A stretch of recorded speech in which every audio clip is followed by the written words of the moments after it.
Hello दोस्तों, तो कैसे आप सभी। आशा करते हैं कि आप सभी बहुत ही अच्छे होंगे। तो जैसा कि हमने लेक्चर नंबर 1 और लेक्चर नंबर 2 में कुछ बेसिक बातों को देखा, साथ ही साथ हमने जो है जैव प्रक्रम नामक चैप्टर को स्टार्ट किया, जिसमें हमने पोषण के बारे में देखा, पोषण किसे कहते हैं उसके बारे में जाना। उसके बाद हमने पोषण के प्रकार के बारे में देखा, और उसके बाद हमने देखा पोषण के प्रकार में 2 टाइप के पोषण के बारे में देखा। ठीक है, कौन कौन से। पहला हमने देखा स्वपोषी पोषण। ठीक है, स्वपोषी पोषण। ठीक है, स्वपोषी पोषण। और दूसरा हमने देखा विषम पोषी पोषण।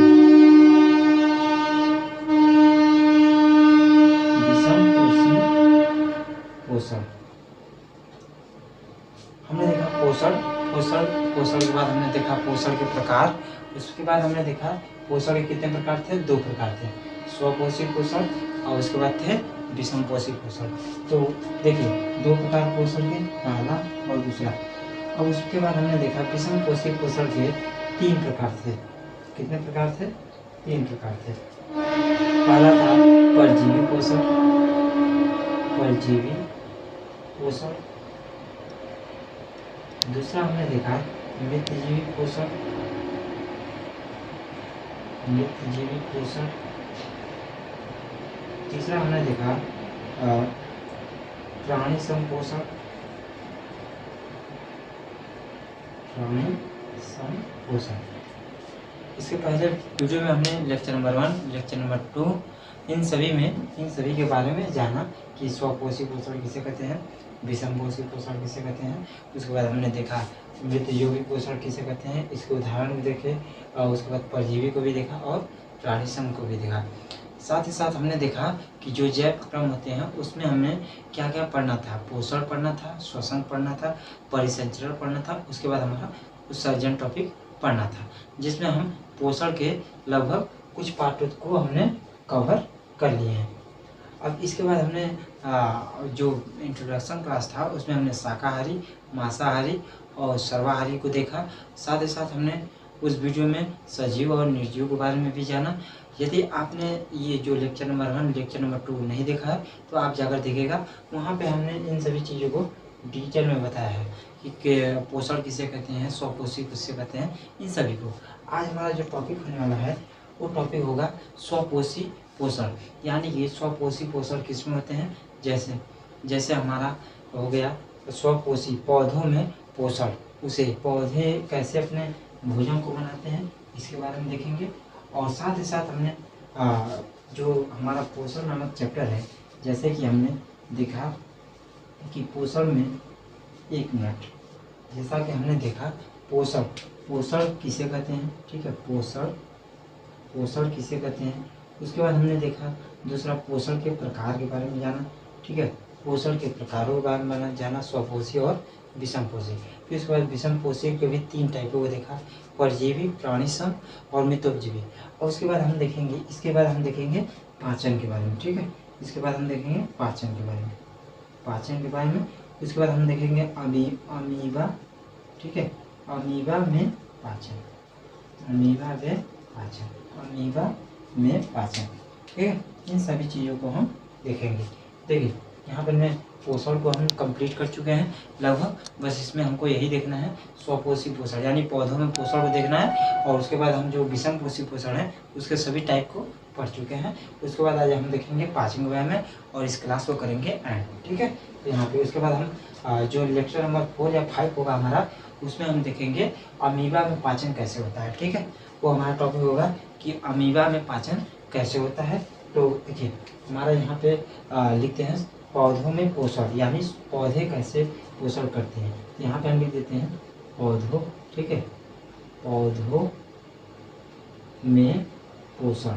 ठीक है, पौधों में पोषण। सबसे पहले हम इसको समझते हैं कि ये देखिए, सबसे पहले हम यदि आपको बताते हैं यानी कि समझाते हैं, उसके बाद थोड़ा सा स्ट्रक्चर बनाएंगे, उसके माध्यम से समझाएंगे, और जो हमारा लास्ट का काम होगा वो लिखने का कार्य होगा, जिसमें हम कुछ टॉपिक को लिखवाएंगे और कुछ टॉपिक को बोलेंगे। आप चाहे तो उसे नोट कर सकते हैं। यदि आप जो हमारा लेक्चर देखते हैं, लेक्चर 1, लेक्चर 2 और लेक्चर 3 कर देखते हैं, और साथ ही साथ यदि नोट्स बनाते हैं तो आप कुछ शब्दों को देखकर लिख लीजिएगा और कुछ शब्दों को बोलते हैं उससे लिख सकते हैं।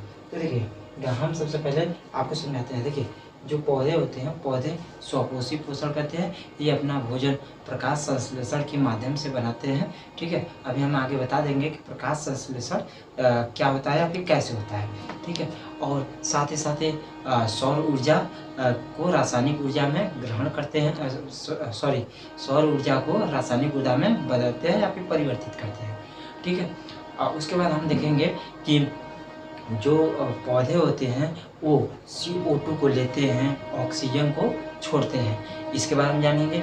और साथ ही साथ हम देखेंगे प्रकाश संश्लेषण की अभिक्रिया में, जो हमारा प्रकाश संश्लेषण की अभिक्रिया है उसमें कौन कौन से भाग हैं जो महत्वपूर्ण भूमिका निभाते हैं, यानी कि उसकी आवश्यकता होती है। ठीक है, तो हम देखिए यहाँ पे पौधों में पोषण, हालांकि अब हमने समझा दिया। अब स्ट्रक्चर के माध्यम से, यानी कि चित्र के या फिर फिगर के माध्यम से हम आपको समझाने का प्रयत्न करते हैं। तो आइए यहाँ पे देखते हैं। देखिए हम यहाँ पे एक पौधा बना लेते हैं। ठीक है, यहाँ पे हमारा ये पौधा हो गया।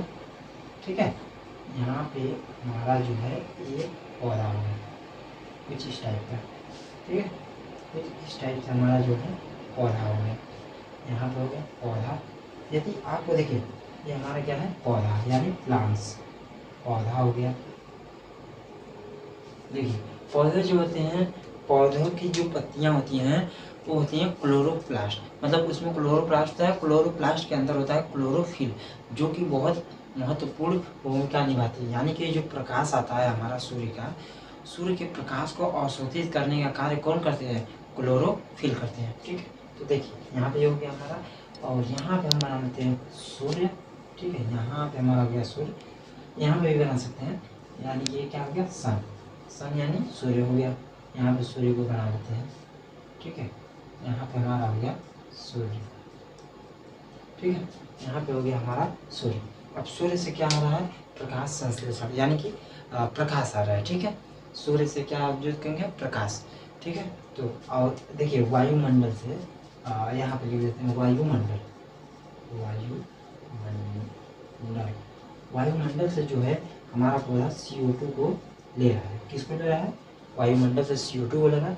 और देखिए जमीन यानी भूमि से ये जल को लेगा, जल यानी H2O। ठीक है, जल को लेगा, भूमि से किसको लेगा भैया, भूमि से जल यानी H2O, जिसे कहते हैं जल, जल को लेगा पौधा। ठीक है, देखिए सूर्य से प्रकाश लिया। ठीक है, सूर्य से प्रकाश लिया, जो कि पौधे में जो होती हैं पत्तियां इसकी कैसी होती हैं, कुछ इस प्रकार की पत्तियां होती हैं, ऐसे कुछ इस प्रकार की देखते होंगे आप, पत्तियों को देखते होंगे, इस प्रकार से पत्तियां होती हैं। और इसमें कुछ छेद जो होते हैं, वही जो है सूर्य के प्रकाश को आता है, तो जो पौधे की पत्तियां हैं उसमें जो क्लोरोफिल है वो क्या कर देती हैं, उसे अवशोषित करने का कार्य करती हैं। उसे क्या करती हैं, अवशोषित करने का कार्य करती है, यानी सोखने का या फिर उसे ग्रहण या फिर रखने का कार्य करती हैं। ठीक है, तो यहाँ से अभी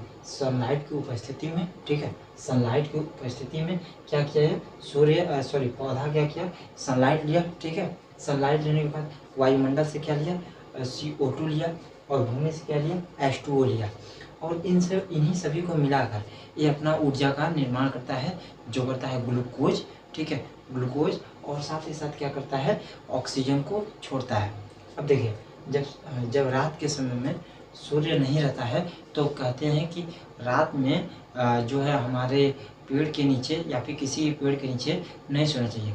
क्यों ऐसा कहते हैं, क्योंकि जो हमारा सूर्य है, दिन में जब सूर्य होता है, दिन में ये CO2 लेते हैं, ऑक्सीजन को छोड़ते हैं। यहाँ पे लिख देते हैं ऑक्सीजन को निर्मुक्त। ठीक है, यहाँ पे यदि आप सभी को नहीं दिख रहा होगा, यहाँ पे ये दिख रहा होगा तो ठीक है, यदि नहीं दिख रहा होगा तो हमने लिखा है O2 यानी ऑक्सीजन। ठीक है, ऑक्सीजन यहाँ पे लिख देते हैं ऑक्सीजन, ऑक्सीजन को हमने लिख दिया। ठीक है, ऑक्सीजन को हमने लिख दिया। ये ऑक्सीजन छोड़ते हैं, क्या करते हैं, ऑक्सीजन को छोड़ते हैं, वही ऑक्सीजन हम ग्रहण करते हैं। ठीक है, तो यहाँ तक आप सभी को समझ में आ गया होगा। यदि आप चाहें तो इसकी परिभाषा लिख सकते हैं। जैसे देखिए लिखेंगे कि सूर्य की उपस्थिति में, ठीक है, सूर्य की उपस्थिति में, ठीक है, और जो पौधे होते हैं सूर्य की उपस्थिति में और क्लोरोफिल के माध्यम से वायुमंडल से हमारा CO2 लेते हैं और भूमि से हमारा H2O लेते हैं, और इन सभी के सहयोग से अपना जो है ग्लूकोज बनाते हैं और सह उत्पाद के रूप में O2 को निर्मुक्त या फिर छोड़ते हैं।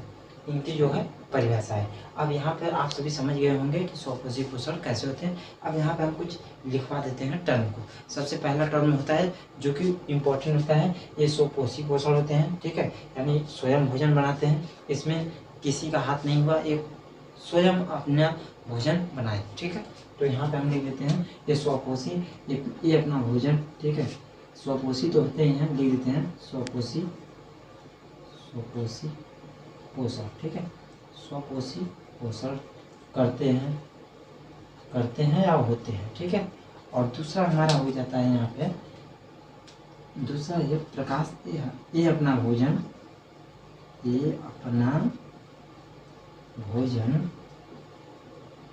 प्रकाश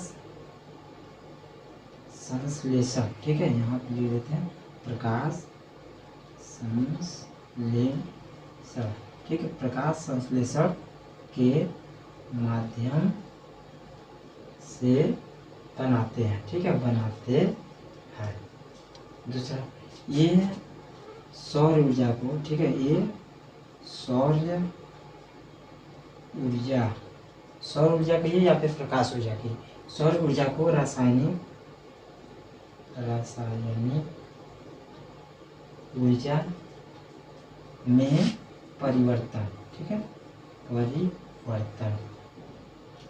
परिवर्तन होता है, ठीक है। अब देखिए यहाँ पे हमने जितना भी है टॉपिक को लिख लिया है और साथ ही साथ हमने आपको समझा दिया है। यदि आप इसे स्क्रीनशॉट ले सकते हैं उसके बाद हम आगे बताते हैं, ठीक है।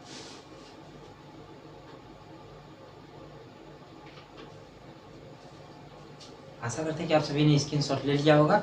और देखिए इसमें क्लोरोफिल का भी बहुत बड़ा योगदान होता है। क्यों?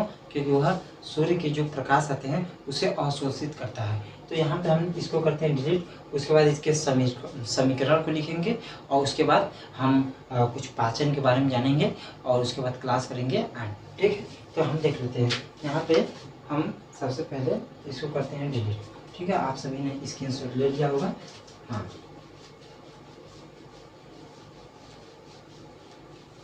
देखिए आप पाचन में भी हम कुछ ऐसे टर्म को बताएंगे या फिर कुछ ऐसा करेंगे कि जो आपको बहुत ही आसानी से याद हो जाए या फिर आप उसे बहुत ही सरल तरीके से समझ सकें। पाचन में भी हम ऐसे ही पढ़ेंगे जैसे इसमें पढ़ रहे हैं कि इसके बाद क्या पढ़ेंगे, जैसे इसमें पोषण के प्रकार बताए हम, और उसके बाद हमने बताया कि स्वपोषी पोषण, इस सभी को देखेंगे। उसके बाद हम पाचन देखेंगे, उसके बाद क्या बोले हैं, अमीबा में पाचन देखेंगे। ठीक उसी प्रकार से पाचन में भी हम टॉपिक वाइज बता देंगे कि क्या कैसे पढ़ना है, ठीक है। तो हमने यहाँ तक पढ़ लिया। अब इसके देखते हैं जो हमारा समीकरण, ठीक है, समीकरण यहाँ पे हम लिख देते हैं समीकरण, ठीक। समीकरण को देख लेते हैं। देखिए इसे समीकरण भी कह सकते हैं और ये जो है अपना कैसे भोजन बनाते हैं उसका एक समीकरण है। आप जब पौधों में पोषण लिखें तो जरूर इसके समीकरण को लिखें, ठीक है। देखिए ये भूमि से क्या प्राप्त किए थे, जल यानी H2O, और उसके बाद वायु से क्या लिए थे, CO2, ठीक है, CO2 लिए थे। उसके बाद हमारा बोले, हमने क्या बोला कि ये जो है H2O लिए भूमि से लिए, उसके बाद CO2 लिए CO2 लिए वायुमंडल से लिए। उसके बाद हमने बोला सनलाइट की उपस्थिति में, क्योंकि हमने यहाँ पे सूर्य बनाया था तो लिखेंगे सनलाइट की उपस्थिति में। यहाँ पे हम लिख देते हैं सनलाइट, ठीक है, सनलाइट, आप चाहे तो लिखते हैं सनलाइट की उपस्थिति में। उसके बाद हमने बोला सनलाइट जो आता है उसे ऑब्जर्व कौन करता है, यानी अवशोषित कौन करता है, तो हमारा क्लोरोफिल, ठीक है, क्लोरोफिल करता है। यहाँ पे हो गया। अब ये सभी जो चीज़ें हैं इन सभी से हमारा बनेगा ग्लूकोज, और हमने क्या बोला था, साथ में हमको जो है O2 यानी ऑक्सीजन को छोड़ेगा, जो कि हम लोग उसे लेते हैं। तो हमारा यहाँ पे बनेगा सबसे पहले C6H12O6 और प्लस में हमारा जो है O2 को छोड़ेगा। क्या किसे छोड़ेगा? O2 को हमारा जो है निर्मुक्त करेगा या फिर सह उत्पाद के रूप में प्रदान करेगा। यहाँ पे हमारा हो गया इसका जो है फॉर्मूला, फॉर्मूला नहीं समीकरण। ठीक है, तो ठीक है, यहाँ तक हो गया। अब इसके बाद हम देख रहे हैं, अब इसको हम रिवाइज एक बार कर लेते हैं। उसके बाद हम पढ़ेंगे पाचन के बारे में। पाचन के बारे में हम थोड़े ही शब्दों को बताएंगे। उसके बाद हम और नेक्स्ट वीडियो जो हमारा होगा उसमें हम बताएंगे आपको कि हमारे पाचन के पूरे प्रकार को। ठीक है, देखिए हम आपको ये जो रिवीजन है वो बार बार इसलिए करा रहे हैं कि पोषक के प्रकार, ताकि जो आपका पढ़ने का तरीका हो या फिर समझने का तरीका हो या फिर आप जो सोचने की क्षमता हो या फिर जो आप बार बार पेज पर लट कर देखते हैं कि इसके बाद क्या पढ़ना है, उसे देखना ना पड़े। क्योंकि आप जब देखिए पोषण के बारे में पढ़ना है तो आप समझ लेंगे कि हाँ पोषण में क्या क्या पढ़ते हैं। उसके बाद पोषण के प्रकारों के बारे में पढ़ना है। जो 3-4 टर्म है हम इसलिए लिख देते हैं ताकि आपको समझ में आए कि इसके बाद पढ़ना क्या है। ठीक है, तो हम देखते हैं। देखिए हमने जो स्वपोषण है, पौधों में पोषण है, उसे हमने पढ़ चुके हैं। अब हम देखेंगे पाचन के बारे में। ठीक है, पाचन के बारे में देखिए यहाँ पे हमने जैव प्रक्रम, ठीक है, यहाँ पे लिख देते हैं छोटा सा जैव प्रक्रम। आपको दिख रहा होगा तो ठीक है, नहीं तो आप समझ लीजिए कि हम जो बोल रहे हैं उसी समझिएगा। जैव प्रक्रम में हमने को किसको पढ़ना था? पोषण को पढ़ना था। ठीक है, पोषण हमारा लगभग समाप्त हो गया। उसके बाद पोषण में हम बताए थे कि पाचन में पढ़ना है। अब जब हम पाचन को पढ़ लेंगे उसके बाद हमारा स्टार्ट होगा। देखिए यहाँ पे 1 मिनट यहाँ पे लिख देते हैं आप सभी को कि इसके बाद क्या पढ़ना है। देखिए इसके बाद हम पढ़ेंगे प्रकार के बारे में पढ़ चुके हैं इसके। ठीक है, स्वपोषी और जो है विषमपोषी, इन सभी के बारे में पढ़ लिया। अब इसके बाद हमारा आता है पाचन। ठीक है, पाचन को जब हम कंप्लीट करेंगे तो उसके बाद हम पढ़ेंगे अमीबा में पाचन। उसके बाद हम किस में पढ़ेंगे? अमीबा में पाचन। ठीक है, अमीबा मतलब क्या है? अमीबा में पाचन। अब इसके बाद हमारा जो है पोषण नामक जो वो शब्द है या फिर जो जैव प्रक्रम का एक छोटा सा भाग है, छोटा सा हिस्सा है, उसे हम कंप्लीट करेंगे। उसके बाद हम आएंगे श्वसन में। ठीक है, उसके बाद हम आएंगे श्वसन में। यहाँ तक ही ठीक है। इसके बाद हम बता देंगे श्वसन को प्रकारों, जो श्वसन की प्रक्रिया है यानी कि क्या क्या पढ़ना है, उसे बताने के बाद हम परिवहन में जाएंगे। उसके बाद उत्सर्जन में जाएंगे। ठीक है, तो यहाँ में आप सभी को समझ में आ गया होगा। देखिए यहाँ आप सभी को बता दिए छोटा सा। आप चाहें तो यदि यह सब नहीं देखना भी चाहते हैं तो आप वीडियो को फास्ट कर देख सकते हैं। अब हम देखेंगे पाचन। ठीक है, पाचन ठीक है, पाचन मानव पाचन तंत्र। ठीक है, यहाँ पे लिख देते हैं मानव पाचन तंत्र। ठीक है, मानव पाचन तंत्र। हम देखेंगे मानव पाचन तंत्र के बारे में। देखिए मानव पाचन तंत्र के बारे में समझने से पहले हम देखते हैं मानव मतलब तो हम समझ गए कि मानव मतलब हम समझ गए कि मानव यानी मनुष्य। देखिए मनुष्य भी समझ गए। पाचन शब्द हमने नहीं समझा। तो पाचन देखिए जो मानव होते हैं या फिर जो हमारे भोजन होते हैं, जो मानव को ऊर्जा के रूप में भोजन प्रदान करते हैं। इसके पहले हमने जो बताया था पोषण के बारे में, भोजन में उपस्थित। तो भोजन से जो हम भोजन ग्रहण करते हैं उससे हमको क्या मिलता है? ऊर्जा।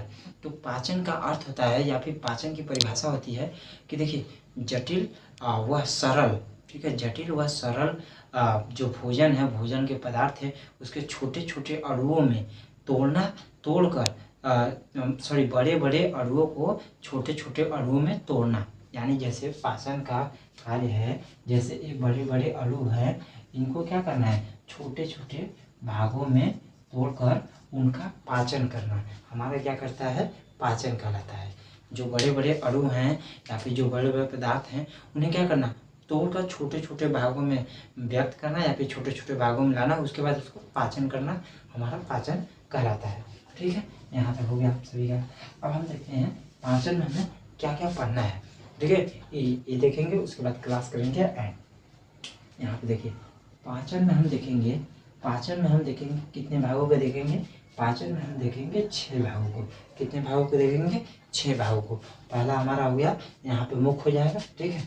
यहाँ पे मुख के बारे में पढ़ेंगे, किसके बारे में पढ़ेंगे, मुख के बारे में पढ़ेंगे। उसके बाद देखिए अब पाचन कहाँ होता है, पेट में होता है। तो अभी पेट तक आएंगे, अभी मुख में भोजन लिए हैं, ठीक है। मुख के बाद आप जाएंगे ग्रास नली, किसके, ग्रास नली, ग्रास नली यहाँ पे लिख देते हैं, ग्रास नली हमारा दूसरा भाग हो गया। और उसके बाद हम जाते हैं ग्रास नली के बाद हमारा तीसरा जो चैप्टर आता है, ग्रास नली के बाद हमारा आता है अमाशय, अमाशय यानी पेट, ठीक है। अमाशय, अमाशय, अमाशय, अमाशय के बाद हमारा आता है छोटी आंत, ठीक है। अमाशय के बाद हमारा आता है छोटी आंत, छोटी आंत। अब हमारा यहाँ तक हो गया। देखिए मुख में गया, मुख के बाद ग्रास नली यहीं पर होता है। देखिए मुख के बाद होता है ग्रसनी, यानी कि उसके बारे में पढ़ेंगे जब पाचन को फुल डिटेल नेक्स्ट वीडियो में पढ़ेंगे तब। यहाँ बता रहे हैं कि क्या क्या पढ़ना वाले हैं, ठीक है। देखिए ग्रास नली हो गया, ग्रास नली के बाद क्या कहाँ भोजन, अमाशय, अमाशय के बाद हमारा गया छोटी आंत में, छोटी आंत, छोटी आंत में हमारा फिर गया बड़ी आंत, कहाँ गया, बड़ी आंत, बड़ी आंत के बाद हमारा गया गुदा द्वार या फिर इसे कह देते हैं मलाशय, ठीक है, गुदा द्वार, ठीक है।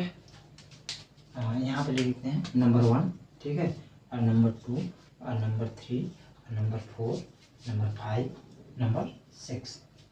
यहाँ तक हमने पढ़ लिया। हमने बोला कि 6 भाग, ठीक है। देखिए यहाँ पे हम पढ़ेंगे मुख के बारे में, मुख के पूरे A to Z जो हमारे दांत हो गए, जीभ हो गए, लार हो गए, इन सभी के बारे में। उसके बाद हम पढ़ेंगे ग्रास नली, ग्रास नली के बारे में पढ़ेंगे कि ग्रास नली में भोजन कैसे होता है। एक जो होता है श्वसन होता है द्वार, और एक होता है जो हमारा कंठ होता है जिसमें भोजन वो होता है, एक में सांस में। उसके बाद अमाशय पढ़ेंगे, अमाशय में हम जितने भी रस होते हैं यानी श्रावण करते हैं उन सभी के बारे में पढ़ेंगे फुल डिटेल। और साथ ही साथ हम पढ़ेंगे एक ट्रिक जिससे हम याद रख सकें कि इसमें कौन सा एंजाइम पाया जाता है जो हमारे भोजन को जल्दी से पाचन करने में, या फिर एंजाइम किसे कहते हैं जो भोजन की प्रक्रिया को तेज़ी से बढ़ा दें, उसे हम एंजाइम कहते हैं। यानी कि एंजाइम का कार्य ये है कि जो काम स्लो हो रहा है उसे फास्ट करना, ठीक है। अमाशय, छोटी आंत, बड़ी आंत। और उसके बाद छोटी आंत में जाएगा तो छोटी आंत में भी किस में जाएगा, डेड्यूनम, जेजुनम, इन सभी में जाएगा, हालांकि देखेंगे। उसके बाद हमारा बड़ी आंत में जाएगा, उसके बाद गुदा द्वार में जाएगा, और हमारा हो जाएगा पाचन समाप्त, जो कि नेक्स्ट वीडियो में हम समाप्त करेंगे। लगभग इसमें 2 लेक्चर शायद लगे पाचन को हमारा समाप्त करने में।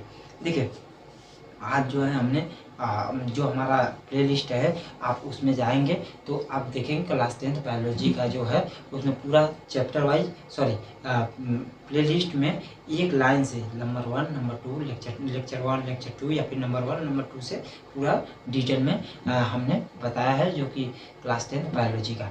अब देखिए हमारा यहाँ पे होता है समाप्त। कुछ हम और टॉपिकों को देख लेते हैं, उसके बाद हम कर देंगे समाप्त, ठीक है। आप लोग भी सोच रहे हैं कि बार बार बोल रहे हैं समाप्त कर देंगे, लेकिन समाप्त नहीं हुआ अभी तक वीडियो, लेकिन ऐसा नहीं है। हमने बोला था कि पाचन के कुछ भागों को देखेंगे उसके बाद समाप्त करेंगे। तो पाचन के इतने भागों में देख लिया, ठीक है। अब हम देख रहे वाले हैं सबसे पहला हमारा भाग कौन सा था, सबसे पहला भाग था हमारा मुख। अब मुख को हम देखते हैं यहाँ पे, देखिए यहाँ पे हम लिख देते हैं। अब देखिए यहाँ पे लिख रहे हैं मुख, ठीक है, यहाँ पे हो गया मुख, इसको करते हैं बॉक्स में भर।